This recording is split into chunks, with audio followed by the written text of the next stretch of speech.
శుభాలు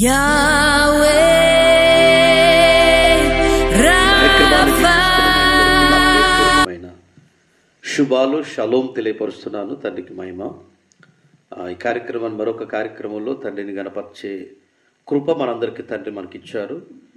మంచిది, ఒక పాట పాడదాం. తండ్రికి మహిమ కలుగును. హల్లెలూయా.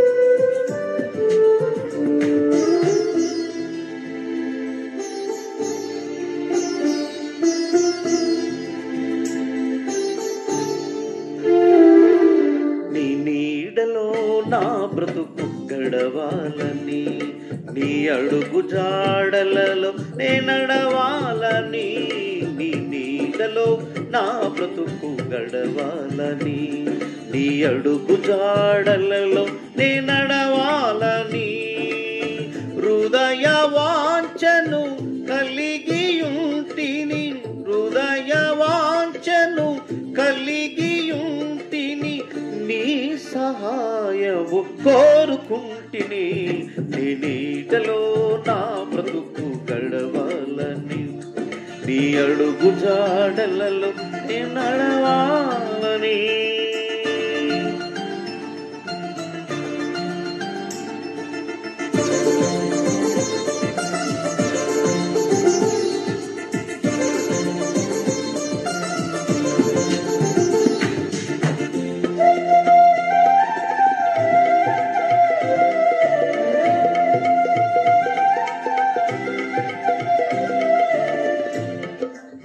నీ యందు నిలచి ఫలించాలని, ఈ లోక ఆశలు జయించాలని, నీ యందే నిలచి ఫలించాలని, ఈ లోక ఆశలు జయించాలని, నీ ప్రేమ నాలో చూపించాలని, నీ ప్రేమ మాలో చూపించాలని, మా పొరుగు వారిని ప్రేమించాలని,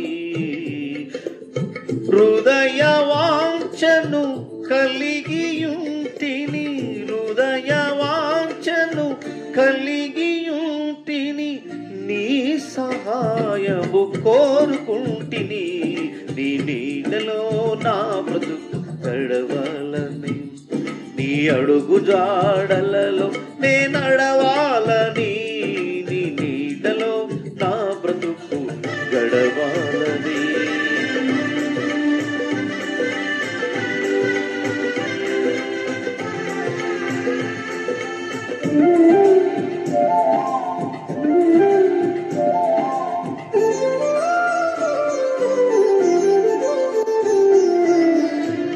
నీ సేవలోనే తరించాలని, నీ కైశ్రమలు భరించాలని, నీ సేవలోనే తరించాలని, నీ కైశ్రమలు భరించాలని, విశ్వాస పరుగు ముగించాలని, విశ్వాస పరుగు ముగించాలని, జీవ కిరీటం ధరించాలని, హృదయ వాంఛను కలిగియుంటిని, హృదయ వాంఛను కలిగియుంటిని, నీ సహాయము కోరుకుంటిని, నీ నీడలో నా బ్రతుకు గడవాలని, నీ అడుగు జాడలలో నే నడవాలని, నీ నీడలో నా బ్రతుకు గడవాలని.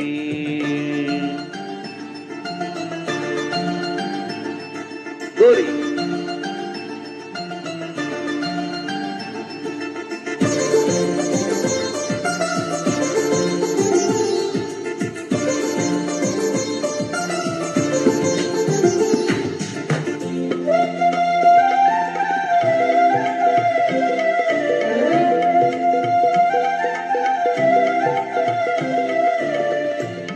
నీ రూపు నాలో కనిపించాలని, నామమంతా నశించాలని, నీ రూపు నాలో కనిపించాలని, నామమంతా నశించాలని, నీ వార్త ఇలలో ప్రకటించాలని, నీ వార్త విలలో ప్రకటించాలని, నీ కడకు ఆత్మలను నడిపించాలని, హృదయ వాంఛను కలిగి ఉంటిని, హృదయ వాంఛను కలిగి ఉంటిని, నీ సహాయము కోరుకుంటిని, నీ నీడలో నా బ్రతుకు గడవాలని, నీ అడుగు జాడలలో నే నడవాలని, నీ నీడలో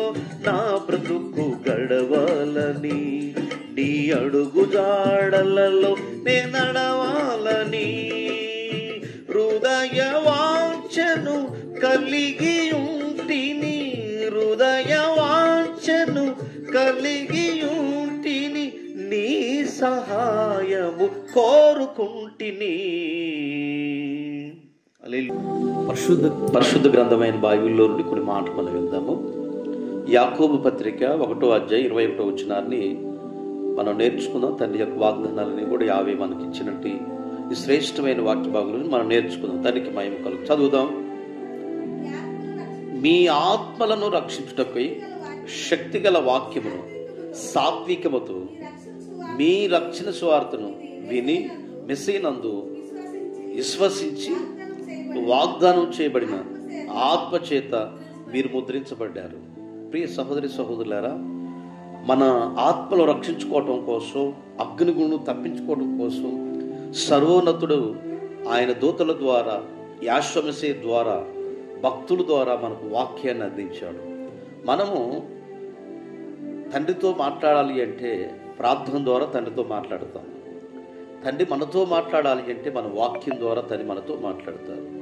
ఈ వాక్యాన్ని విని మీ ఆత్మను రక్షించుకున్నటకు శక్తి కలిగినటువంటి వాక్యాన్ని మనం విన్నప్పుడు, సాత్వికంతో మనం విన్నప్పుడు, ఆత్మచేత మనం ముద్రించబడ్డప్పుడు మన హృదయాలను మార్పు చెందుతూ అది ముద్రించబడినట్లుగా, ముద్ర వేసినట్లుగా ఉంటుందని ఈ వాక్య అర్థం తెలియపరుస్తూ ఉంది.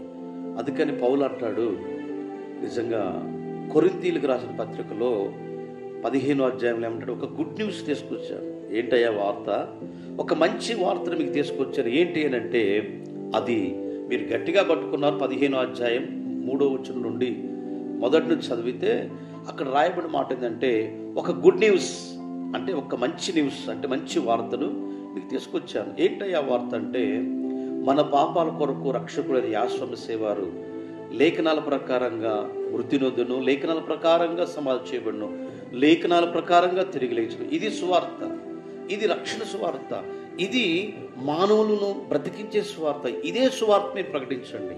మేమైనా కానీ దేవదూతలైనా కానీ వచ్చిన భిన్నమైన సువార్తను మీరు నమ్మకండి అని ఈ శ్రేష్టమైన వాక్య భాగాలు మనకు తెలియపరుస్తూ ఉంది. ప్రియ సహోదరి సహోదరులారా, ఆ అధ్యాయంలో తెలియపరచబడిన మాట ఏంటంటే, ఆయన గురించి చెప్పండి, అదే గొప్ప సువార్త. దాని గురించి మీరు వినండి, ఆ వార్తల గురించి ఇతరులకు పంచమని ఈ రాత్రి నిజంగా మనం చదువుతున్న వాక్యాల ద్వారా ఈ పగలకాల సమయం, ఈ వాగ్దానాలన్నీ కూడా మనకి మొదటిగా ఉన్న తండ్రి తెలియపరుస్తూ ఉన్నాడు. కనుక మరి రోమపత్రిక 1వ అధ్యాయం 16వ వచనంలో దీనికి సంబంధించిన ఒక అద్భుతమైన మాట ఉంటుంది. స్వార్థ నమ్ము ప్రతివాడు ఇది తండ్రి ఇచ్చినట్టు శక్తి అయినది, అది నశించిపోతున్న వారికి ఏమైందట, వెరితనంగా ఉంటుంది. మనకు అది యావే శక్తి అయి ఉందట. సువార్త దేని గురించి అంటే రక్షణ సువార్త, అది సిలువను గురించి సువార్త, మరణమును పునరుద్ధానమును నమ్మిన సువార్త, అది గొప్ప సువార్త. దీంట్లోనే రక్షణ ఉందని పౌలు భక్తుడు చెప్తా ఉన్నాడు. కనుక ఈ భూలోకంలో నశించిపోయే వారికి ఎర్రిగా ఉండదు. ఏందయ్యా బాబు, ఏంటయ్యే పాటలు, ఏంటయ్యే వాక్యాలు అంటారు. కానీ అది తండ్రిని ఆరాధిస్తున్న ప్రజలకు అది దైవశక్తి అయి ఉన్నదని లేఖనంలో తెలియపరుస్తుంది. కాబట్టి ఆ సువార్త వల్ల మనం బ్రతుకుతాం, ఆ సువార్త ద్వారా మనం జీవిస్తామని ఈ లేఖనాల్లో రాయబడింది. కనుక కొరింథీ పత్రిక మనం చదివాం దాకా 15వ అధ్యాయం 2వ వచనంలో, అలాగనే 1 కొరింథీ 1వ అధ్యాయం 18వ వచనంలో ఒక ఆశ్చర్యకరమైన మాట అక్కడ రాయబడింది. ఉపదేశమును మంచి వార్త మీరు గట్టిగా పట్టుకుని ఎడల సువార్త వలనే మీరు రక్షణ పొందిన వారై ముందు. హల్లెలూయా. ప్రభువును గురించి వినాలి, ప్రభువును గురించి, ఆశ్వమేసే గురించి మనం నమ్మాలి. ఆ సువార్తను మనం గట్టిగా పట్టుకున్నప్పుడు అది మనం బ్రతికించుదని వినాలి. 1వ అధ్యాయం 18వ వచనాన్ని చదువు. 1 కొరింథీలో సర్వోన్నతుడు రక్షకుడి యొక్క ఆ మరణమును గురించి వార్త, సిలువను గురించి వార్త నశిస్తున్న వారికి ఎర్రిగా ఉంటుంది, కానీ రక్షించబడుతున్న మనకి అది యావే జీవమై శక్తి ఉన్నదని ఈ లేఖనాల్లో రాయబడింది. కనుక చివరి మాట, మరొక మాట మనం చదువుతాం. సామెతలు 23వ అధ్యాయం 23వ వచనంలో ఒక మంచి మాట రాయబడింది. సత్యమును కొని ఉంచుకునుము, జ్ఞానోపదేశమును వివేచనను కొని ఉంచుకునుము. నువ్వు దేన్ని కొంటున్నావు? ఈరోజు బట్టల షాపులు బట్టలు కొంటున్నావు, కూరగాయలు కొంటున్నావు, రకరకాలైన అన్నీ కొంటున్నావు, కానీ సత్యాన్ని నువ్వు తెలుసుకున్నావా? సత్యాన్ని కొంటున్నావు. సత్యం అంటే ఏంటంటే ఆయన మరణ పునరుద్ధానాలి, అదే జీవపు వాక్కు, అది సిలువ గురించిన వార్త. ఆ వార్తను మనం సత్యాన్ని కొని ఉండాలి. బైబిల్లో లేఖనాల్లో రాయబడినట్టు ఈ వాక్యమే సత్యం. హల్లెలూయా. ఈ వాక్యమే సత్యం. ఈ సత్యాన్ని మనం కొనుక్కోవాలి. కోట్లు పెట్టి కొనుక్కున్నా దొరికేది కాదు. కాబట్టి ఆ సత్యాన్ని ప్రకటించే వ్యక్తులుగా ఉందాము, సత్య సంబంధులుగా ఉందాము, ఆ రాజ్యానికి అర్హులయ్యే వారుగా మనం ఉందాము. ఈరోజు దేన్ని నమ్ముతున్నారో దేన్ని నమ్మట్లేదో అర్థం కాని పరిస్థితుల్లో అందరూ ఉన్నారు. కాబట్టి మరి ఈ రాత్రిక ఈ యొక్క వాక్యాన్ని వింటున్న బిడ్డలారా, ఈ యొక్క కార్యక్రమాన్ని వీక్షిస్తున్న ప్రజలారా, యావే శక్తి మనం పొందుకోవాలంటే ఓన్లీ ఒక మనిషి బ్రతకాలంటే వాక్యం ద్వారానే. వాక్యం కంఠస్థం చేయండి, వాక్యాన్ని చదవండి, అలాగే వాక్యం ద్వారా తండ్రితో మీరు మాట్లాడండి. తండ్రి యొక్క సన్నిధిలో ఆ వాక్యం గురించి, సిలువను గురించిన వాక్యం గురించి చెప్పండి. ఆ వార్త గురించి ఇతరులకు తెలియపరచండి. మరణము, పునరుద్ధానము, జీవము కలిగినట్టు ఆయన సర్వోన్నతుడు రక్షకుడని తెలియపరచండి. అట్టి కృపాధన్యత మనందరి హృదయాల్లో ఫలింపును దయచేయును గాక. మీ అందరి కొరకు ప్రార్థన చేస్తున్న మహాగురుడు అయిన తండ్రి, పరిశుద్ధుడా, ఈ వాక్యాన్ని నిన్న ప్రతి వారిని మీరు దీవించి ఆశీర్వదించి కృపలో నింపి బలపరచమని, అయా ఈ యొక్క కార్యక్రమంలో వీక్షిస్తున్న ప్రజలందరినీ ఆశీర్వదించి, వారిని, వారి పిల్లలని, వారి కుటుంబాన్ని ఈ రోజంతా మీరు కాపాడి ఆశీర్వదించమని యాశ్వమెస్సయ్య గారి నామం ద్వారా అడుగుతున్నాం తండ్రి. ఆమేన్. మీ అందరికీ నా ప్రేమపూర్వకమైన శుభాకాంక్షలు తెలియపరుస్తున్నారు. అందరూ కూడా మరి యొక్క కార్యక్రమాన్ని వీక్షించిన మీరు అనేకులకు తెలియపరచవలసిందిగా కోరుకుంటున్నాం. తండ్రికి మహిమ కలుగునుగాక. షాలోమ్ అండి.